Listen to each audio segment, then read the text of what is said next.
Hello fellow readers, I'm Stephanie and welcome back to my channel. So to cope with some of my feelings, I went on a book buying rampage and purchased quite a few books on this topic, trying to better educate myself and just have more information in my brain to rely on, as well as just to have some kind of literature that helps me feel seen and heard. And so I have decided that I am going to share these books with you, as well as read some, if not all of them, in like a vlog style format. So that being said, I guess I will just kick it off by showing some of the books I purchased. So I have a chunk of them with me in person right now, and I have a couple still, waiting to be delivered. Rage Becomes Her, The Power of a Woman's Anger, and I was really gravitating towards this one just by the first line in the description on the back. It says, "As women, we've always been urged to bottle up our anger, letting it corrode our bodies and minds in ways we don't even realize." And I am just obviously feeling a lot of emotions, a lot of sadness, a lot of anger, and I just want to feel heard. So I'm hoping that this will teach me a little bit of something about how to deal with this anger, as well as just, help me feel like I am rightfully feeling these emotions. Next book, the only fiction book that I have on this book, which doesn't really seem like fiction anymore, is Red Clocks. This one basically, let me just read you the first couple sentences here. Welcome to America. Abortion is illegal. In vitro fertilization is banned, and the Personhood Amendment grants rights of life, liberty, and property to every embryo. Yeah, it doesn't seem like fiction, but this is supposed to be fiction, so we'll see how this is. The next book I got is the Turnaway Study, and this is a study performed by this PhD, just basically looking at 10 years and thousands of women's data, and discussing the consequences of either having or being denied abortion. And so I am really hoping to get some more scientific, study-driven facts from this that I can have in my wheelhouse of information, just to become better informed. The last book that I have physically with me right now is Bodies on the Line.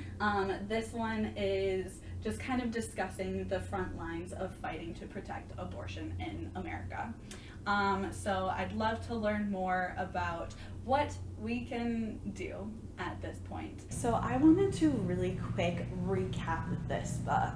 So this is the first of the books that I read for this video, and it is the only fiction book that I have. And unfortunately, I was not a huge fan of this book. I did have a couple things, but I wanted to have more impact than what I actually did, and so I was a little bit disappointed in that. Basically, this story is following 5 different women, and kind of the sexism or inert sexism in the laws and everything, and how they are impacting them, and it's very slice of life for each of them. One thing I do like is that all of these stories are actually intertwined, and so in the actual individual, we switch perspectives throughout the story too. So here you can see there's the wife, and there's also the biographer, there's the daughter, and then there's also this research person as well. And so you do switch perspectives, and while you're in the perspective, you never like get their names or anything. They're just always referred to as like the biographer, or like the daughter did this, blah blah blah blah blah. But then because all the stories are intertwined, you do like see them in a different perspective from the people who are around them. For example, the biographer is also the teacher for the daughter, and so while you're in the daughter's story, you are only told the daughter did this, but then while you're listening to the biographer, she's like, oh, I can't remember her name, but like, you know, Stacy did this. So it's like a very interesting to see people from the different lens, as well as seeing like what they're actually going on like in their lives. Another thing I did really appreciate is that all of the women are dealing with like very different things. So like our research person is dealing with like her work being undermined because she is a woman, like people not believing that she is smart enough or capable enough to do her research, and like she has to give credit to men to be able to get her research out there and stuff. And so like there's one aspect. We also have like the teenage daughter who is dealing with being pregnant and trying to hide it and like wanting an abortion, but abortion is illegal in this world. We also have like the biographer who like her only like want in life is to have a child, and she is unable to have a child because she is not in a relationship. And one of the laws that is coming into act is that to adopt like a child, you have to have two people in the home, and you can't just be like a single parent, no matter how willing or fit or loving you would be to the child. They're like, nope, you have to have two people. We also deal with like topics of infertility, like people who want to have a child and like just can't. And that's also heartbreaking. And like because of the laws they have, like they can't like do one of the other ways where they like create pregnancy rather than like having it happen naturally.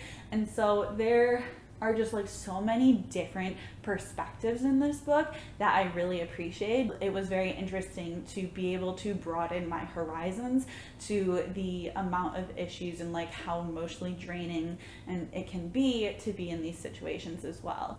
It was very interesting. I appreciated the different perspectives, but I think it was just like a little bit slow and wasn't really like gripping my attention in the same way, which like to be fair, like it is kind of just like a slice of life and everything, so like it makes sense why it didn't, but definitely just be aware of that if you're looking to pick this one up. So I have just been hanging out in bed and reading this book, and I just finished this, and oh my god, look at these tabs. This book was so good. It like literally was pulling on all my heartstrings, and I can't. This book was basically just like the history of like people who work at abortion clinics or like volunteer at abortion clinics, and it was so interesting and like so just like emotionally impactful. So it like starts like back very old, like when abortion clinics were really growing. There was like a lot of hate and crime and protesting around the like abortion clinics. Like there was a period where like people were very physical, like protesting outside of the abortion clinics, and like the people who went and volunteered would literally have to be like standing as a human wall to like protect the clinics and like protect the people who are arriving and everything. It talks about like the creation of like all of these different organizations who would like gather and try to train people who are volunteering in how like to best manage and like the people who are protesting, and like how to best protect both like the clinic itself as well as all the people coming in and out of it. This book covers like the assassinations of like doctors. It discusses like all of the changing laws over time, and like even just like the impacts that like saying you can't be within 8 feet of the building, like how that impacts people's ability to arrive and get safe abortions. Like it really like delved into the history of everything, and there were like a lot of like first person accounts in this book as well. It got really emotional like reading some of those, and just like about the fear that people had, and like just how passionate other people were to like be able to safely help people. And like overall, like this book was just amazing. I learned so much about like the history of like the laws and everything, and like I said, like all those personal accounts like just really got me. So I definitely would highly suggest this book to learn a little bit more, or even to like grow your empathy. Clearly there are so many good like moments and like quotes in this book from like how much I tabbed, but I will just read like a couple. So here's one of them. It says, "We made the women visible in the issue," said Jean Clark, a veteran clinic escort and defender from the 1980s. The anti-abortion force's main goal was to have the abortions done on invisible women with visible fetuses. We gave visibility to the woman. We gave that control to the women. We gave that visual route, and I saw it firsthand how the majority of people, women and men, became more and more accepting.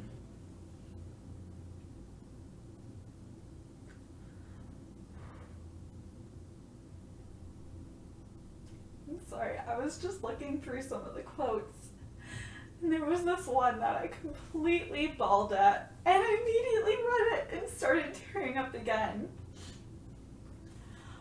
Basically, to put in context, there is a woman in the car with a guy, and I think they might have had another child in the car as well, but the clinic escorts were trying to help her get safely in, and they were sitting in the car a while, like rustling around. She was going to miss her appointment, and they were like, "Hey, we really need you to come in now."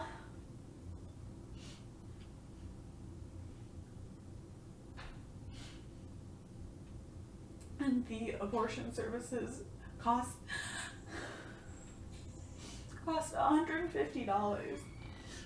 And she, here's just like some of the text from this story. It says, "Will they take 149? Excuse me?" Hancock asked. The woman slowly opened her hands to reveal a wad of crumpled bills and a stack of coins on top. "Will they take $149? I'm $1 short." This woman and her partner had driven more than 150 miles, half of it on a spare tire, just to get here. She had scrounged everything she could find, a few dollars.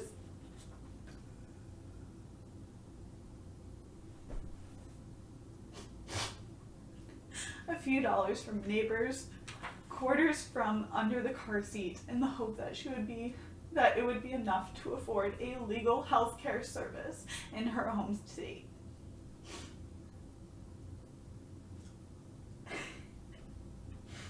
And I don't know why that story gets me so hard, but clearly it does.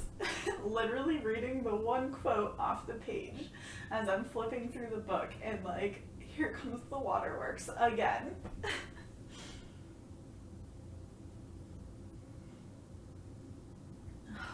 Anyways, if just the learning more about the history of this, if not the personal accounts from people literally putting their bodies on the line for this right, then And if not for me literally crying reading one of these quotes, if none of that worked to get you to read this book, I don't know what will. That's all I gotta say. I've just been chilling here in my new little reading nook, working on reading, and I just finished this book. And oh my god, it was so good as well. It was just as good as the last one. You can see I have a ton of tabs in this one as well.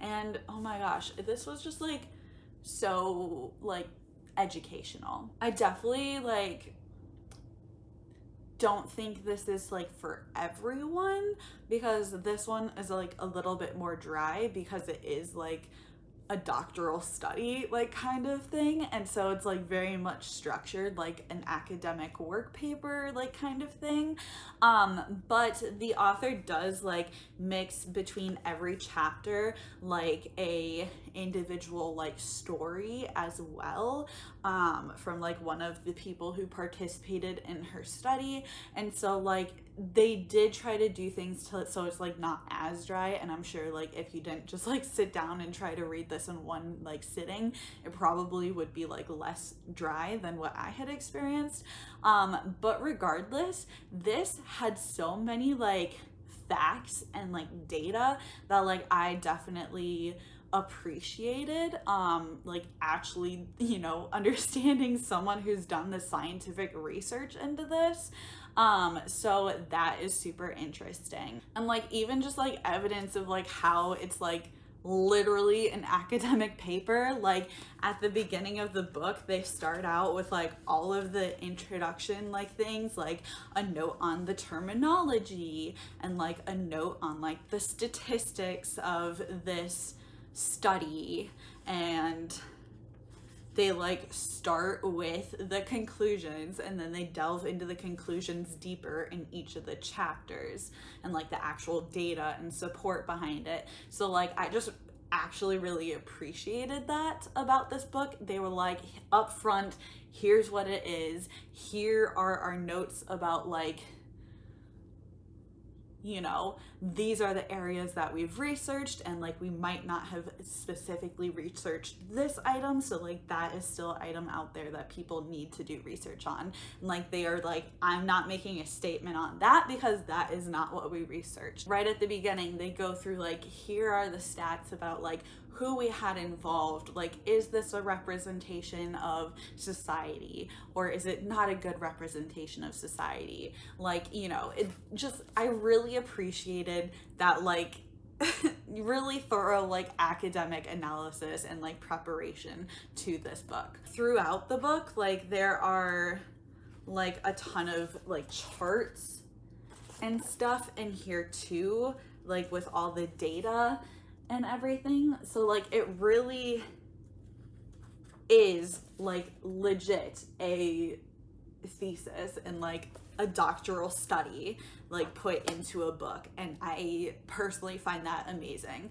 but that is why it might be not for everyone. But if you're looking for good stats and like actual knowledge, this is the book for you. Something else I appreciate about this is like literally almost every single topic that you want to know about the impacts of either having abortion or like being denied an abortion is in this book. Like you want to know how it impacts the woman, like physically, it talks about it. How you want to know how it impacts the woman emotionally, it's in there. You want to know how it impacts the children that they already have or any future children that they may have, it's in here. You want to know how it impacts the men, it's in here. Or the relationship, it's there. If you want to know how it impacts the future 1 year, 5 year goals, or how it impacts women financially, how it impacts society financially, like literally it is all in here. Almost everything that you may want to know a stat about, they've looked at. Like I said, all of those like different topics are one of the chapters, and then after every chapter they have a story, a real life story from one of the women from their study. And so you do get a little bit of a mix of both personal, like memoir type of storytelling, as well as the actual stats and everything. So it does do a good job at breaking it up. It does a good job at giving you the facts and figures, and then giving you something to emotionally tie all those facts and figures together. And another thing I appreciate about it is, like, it's not just looking at one case or the other. Like, this isn't a bunch of like pro-choice people who are like, yeah, I'm getting an abortion 100%, no doubt. Like, there are women in here who were very against abortion and they still had to get it for, you know, saving their own lives or for some other reason. Anyways, I've blabbed on way too much already. So I am going to switch to reading a couple of quotes from this. As just like kind of a pitch. The first one, it's like literally on page 21, so I don't think it's a spoiler or anything, but I will just read their findings in case someone is interested but doesn't want to read the entire book to find the findings of the study.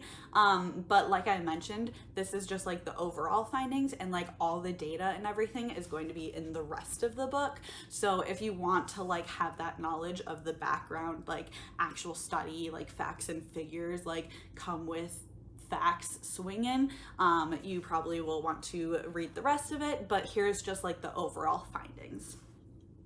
So it says, we find no evidence that abortion hurts women. From every outcome we analyzed, women who received an abortion were either the same or more frequently better off than women who were denied an abortion. Their physical health was better, their employment and financial situations were better, their mental health was initially better and eventually the same. They had more aspirational plans for the coming year. They had greater chance of having a wanted pregnancy and being in a good romantic relationship years down the road, and the children were often better off too. So that's a quick summary of like some or most of the items that they had researched in this book.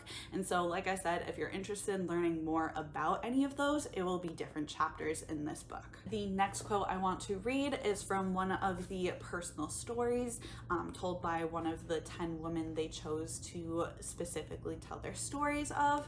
And it is really discussing like the relationship aspect of having this decision. So Martina says, when I found out I was pregnant, it was one of those shifts, like I'm screwed right now. It was not we as a couple are screwed right now. It was me, I am screwed. That is probably one of the moments when I should have realized this is a bad relationship, just leave. But I didn't. I told him about it and he was like, well, I have to go to work tomorrow. Do you want me to stay? And I was like, well, no, I'll just deal with it myself. The fact that you're even asking me if you need to stay tells me that I'm going to be doing this by myself because you don't care. There should have been no question of, do you need to be here? The last little quote that I want to read for you guys is in the section that is just the author reflecting on the Turnaway Study. We are still thinking about whether abortion harms women and not whether a lack of abortion harms women and children. I hope this book helps us see another side of the issue of abortion. And so if you are interested in this at all, I would highly suggest it. Even if you have to split it up because it's a lot of data and figures and everything at once, like even just splitting it up and reading a chapter every so often, I think you could learn a lot. So I would very highly suggest this book. Today, I am going on another adventure, and that is to a local book fair. I am so excited to take you with me, so let's get going.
So I just got back from that Feminist Book Club book fair. It was so cute and just like a fun thing to do on the weekend.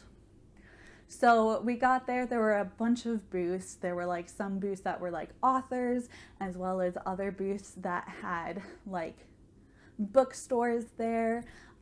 And so there were a ton of books to buy and a ton of people to meet, and it was just really exciting. I did get quite a few books while I was there, so I thought I would just show you guys what I got. The first thing that I have to show you are 2 books that I got from authors.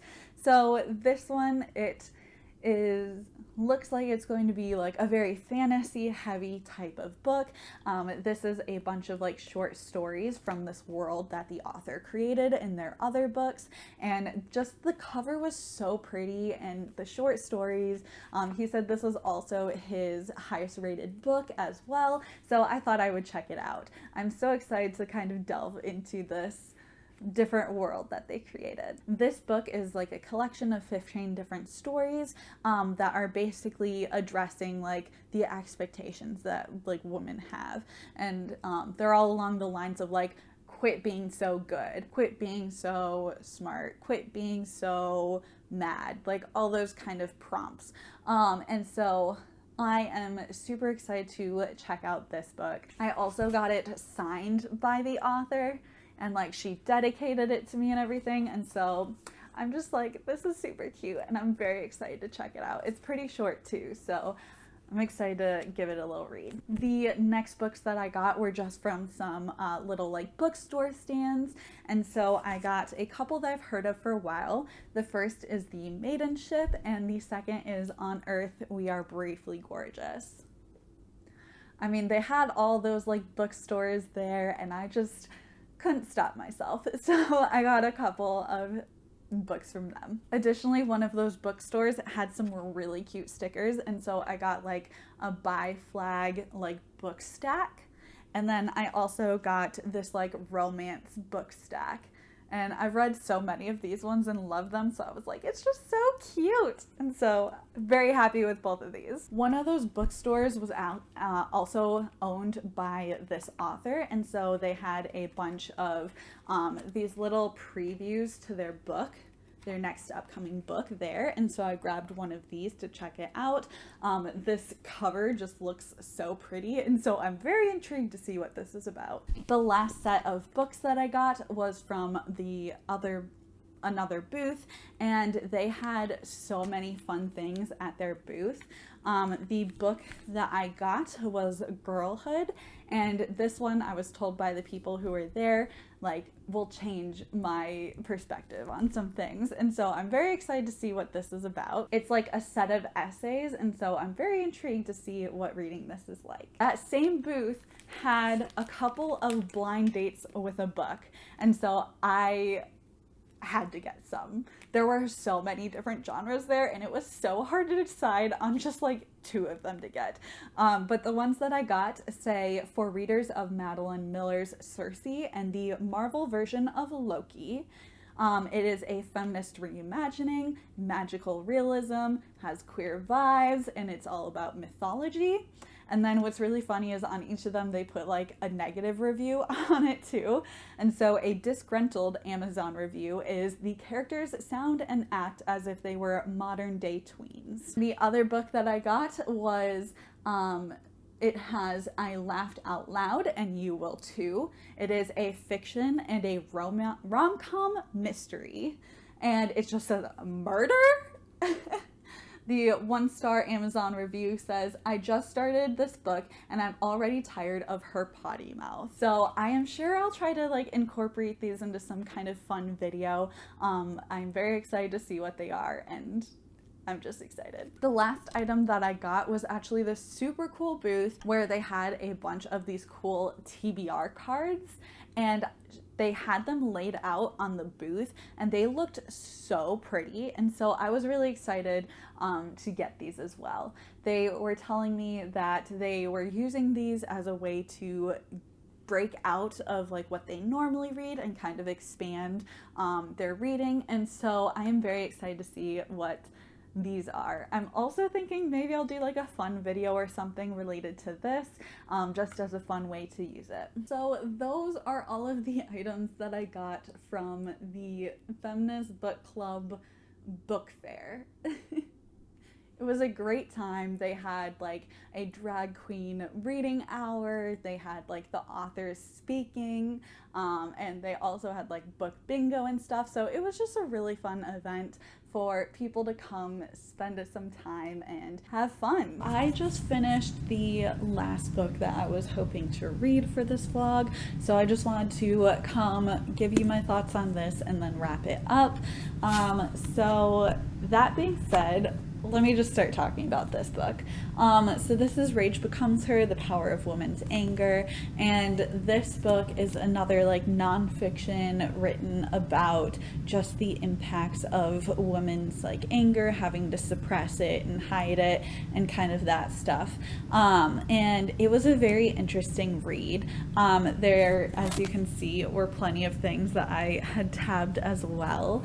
But this one was definitely a lot harder to read than like the other two that I had read. This one I had to like sit and like break this up a bit because like it just like made me so angry. Like this book worked. It made me so angry. I think this book also did like a good job at trying to like mix statistics and like science based quotes along with like personal stories, so you do get a little bit of both.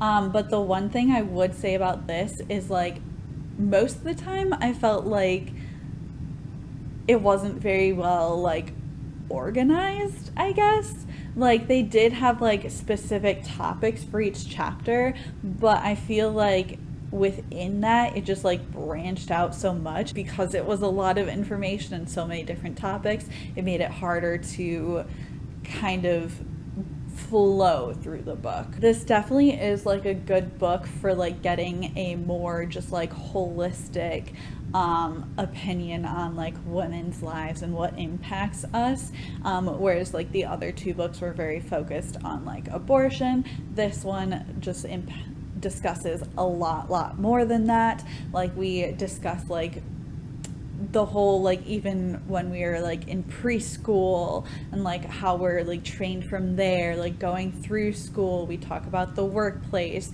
There is like sections on like abortion, like your own health, mental health, physical health. Like we discuss a lot in this book, and so it is very interesting to get like a broader view rather than the other two books. Similar to the other ones, I'll just read you a couple of quotes so you can get like the feel. One of our beginning chapters, we're really setting the tone for this book.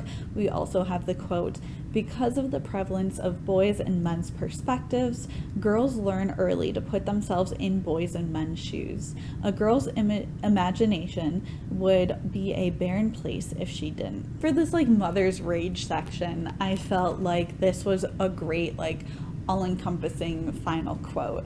It says, "So much mother-related rage comes from desires that we have as non-reproductive people. If we are mothers, we are allowed to be angry about what happens to our children and our families. We are allowed to be angry at our families and children as mothers and partners, but we are not allowed to be angry about what happens to us in the experience and expectations of motherhood." I feel like that was just such like a good final quote to just discuss that there are differences in expectations about what women are allowed to be angry about. In the same section, they also discuss just like wealth, women's wealth in general, and I thought this was very interesting because such a common statistic is like how much a woman makes in relation to men, and this professor actually had a different approach to that discussion. It says, "Professor Mariko Lin Chan studies wage and wealth gaps. Of the two, she believes that wealth is a better metric than wages for evaluating economic well-being, since it speaks to long-term stability or vulnerability. In the United States, Chang has found that a woman who has never been married typically owns a mere 6 cents of wealth for every dollar of wealth owned by a never married man. Single men are 4 times as likely to become millionaires than single women are. In 2006, just under 18% of single fathers fell below the poverty line compared to 33% of single mothers. Even as the wage gap slowly closes, particularly for women without children, the wealth gap remains immense. Women's earnings are now, on average, 78% of men's, but women only have 36% as much wealth. Another section of this book, we have a quote from the individual who actually started like the Me Too like movement with like the hashtag and everything, and I just thought this was such a powerful quote. It says, "The Me Too movement started in the deepest, darkest place of my soul," she writes, describing an early encounter with a girl, anger-filled, whose detailed story of assaults emotionally overwhelmed her. I watched her put her mask back on and go back into the world like she was all alone, and I couldn't even bring myself to whisper, "Me too." Excuse me as I just like try to push away my tears.